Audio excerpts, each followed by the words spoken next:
असली हीरे की पहचान। बहुत समय पहले की बात है। एक राजा अक्सर अपने महल के बाहर दरबार लगाया करते थे, जहां वह अपनी प्रजा की बातों को गंभीरता से सुनते और उनकी समस्याओं को सुलझाने का प्रयास किया करते थे। एक दिन उस राज्य में एक व्यक्ति अपने हाथों में एक हीरा और एक कांच का टुकड़ा लेकर पहुंचा। देखने में कांच का वह टुकड़ा हीरे के समान ही प्रतीत हो रहा था। यह कहना गलत नहीं होगा कि कोई भी व्यक्ति दोनों को देखकर धोखा खा जाए और दोनों में अंतर ही न कर पाए। वह व्यक्ति दरबार में पहुंचा और उसने भारी सभा में राजा को चुनौती देते हुए कहा कि राजन, मेरे हाथ में एक बहुमूल्य हीरा है और एक में कांच का टुकड़ा। मैं इन दोनों को इस मेज पर रख रहा हूँ। आपके इस राज्य में उपस्थित किसी व्यक्ति को इन दोनों की पहचान करके मुझे बताना है, इनमें से कौन सा हीरा है और कौन सा कांच का टुकड़ा। पहचान सही हुई तो मैं यह बहुमूल्य हीरा आपको दे दूंगा। यह बहुमूल्य हीरा आपकी तिजोरी की शोभा बढ़ाएगा। मैं यह हीरा आपको भेंट करूंगा, लेकिन इस बात का ध्यान रहे कि यदि आपने गलत चीज का चुनाव किया, मतलब आपने कांच के टुकड़े को हीरा बताया, तो हीरे का जितना मूल्य है उतनी धनराशि आपको मुझे देनी होगी। मैं कई राज्यों में जाकर यह खेल खेल चुका हूँ और आज तक मैं कभी नहीं हारा। राजा ने उस व्यक्ति की बात मान ली और अपने सभी मंत्रियों से कहा कि वे असली हीरे की पहचान करें। सभी मंत्री एक एक करके उस मेज के पास पहुँचे, जहाँ पर हीरा और कांच का टुकड़ा रखा हुआ था। देखने में तो दोनों में कोई भी अंतर नहीं था। सभा में उपस्थित कोई भी मंत्री असली हीरे की पहचान नहीं कर पा रहा था।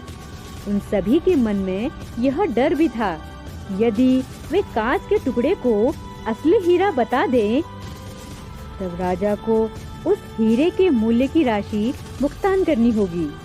किसी को समझ नहीं आ रहा था कि क्या किया जाए। एक तरह से राजा की हार हो रही थी। राजा भी समझ नहीं पा रहा था। तभी राज दरबार में उपस्थित प्रजा समूह में से एक आवाज आई, राजन, कृपया मुझे भी प्रयास करने दे। आवाज एक बूढ़े अंधे व्यक्ति की थी, जो बचपन से नेत्रहीन था। सबको लगा कि इतने बुद्धिमान मंत्रियों से कुछ नहीं हुआ तो एक बूढ़ा व्यक्ति क्या कर लेगा। लेकिन राजा के पास और कोई रास्ता भी नहीं था। बूढ़े व्यक्ति को सहसम्मान उस मेज के पास ले जाया गया। उसने दोनों ही वस्तुओं को छुआ और एक झटके में बता दिया कि कौन सा असली हीरा है और कौन सा बस कांच का टुकड़ा। उस बूढ़े अंधे व्यक्ति ने असली हीरे की पहचान कर ली। वह व्यक्ति भी चौंक गया, जो इस शर्त के साथ हीरा लेकर आया था। अब हीरे को तिजोरी में रखने की तैयारी शुरू होने लगी। सभा में बूढ़े बाबा की जय जयकार होने लगी। इसी बीच राजा उस बूढ़े व्यक्ति के पास पहुँचे और उनसे पूछा कि आपने एक झटके में ही असली हीरे की पहचान कैसे कर ली। बूढ़े बाबा बोले, राजन, मैं बचपन से अंधा हूँ। मुझे किसी की चमक तो पता नहीं चली, लेकिन जब मैंने दोनों को छुआ तो इतनी धूप में भी हीरा बहुत ठंडा था और कांच का वह टुकड़ा धूप से तप रहा था और बहुत गर्म था। आपके मंत्रियों ने बस दोनों की चमक देखी, लेकिन उन्होंने असली हीरे का गुण नहीं देखा। असली हीरा हर परिस्थिति में ठंडा होता है। राजा को अपना उत्तर मिल चुका था। दोस्तों, इस छोटी सी प्रेरणादायक कहानी से हमें यह सीख मिलती है कि हर व्यक्ति में दो तरह के गुण पाए जाते हैं।